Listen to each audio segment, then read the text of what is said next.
Hey, John, for so long, there were magazine covers about the death of cash. Cash is dying, cash is dead. And now it feels like we're in this period where whether it's Venmo or some of your competitors, the legacy credit card companies, you look at transaction growth. I just wonder, where do you think cash is right now in terms of use and in terms of priorities in the customer's head? Sure. Well, we've been talking about this this phenomenon or trend for years now, and it's here. Like, we experience it today. There are two major secular trends that are taking place. One is the digitization of payments, and the second is the growth or proliferation of mobile devices. And it's where those two come together that really create opportunities for companies like PayPal to really expand the suite of financial services to large swaths of the population that are really underserved by how we characterize that today. There are something like 2 billion people in the world that don't have access to things that you and I take for granted, like a checking account or a savings account.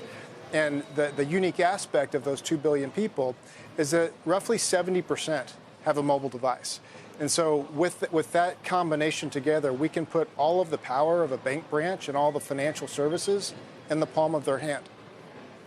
It's interesting to hear you talk about that, because certainly this whole idea of all the people, the billions of people in the world that are unbanked right now is very much in focus after Mark Zuckerberg testified on the Hill yesterday. Now, I realize not pursuing Libra or joining that association, you've pulled away from it.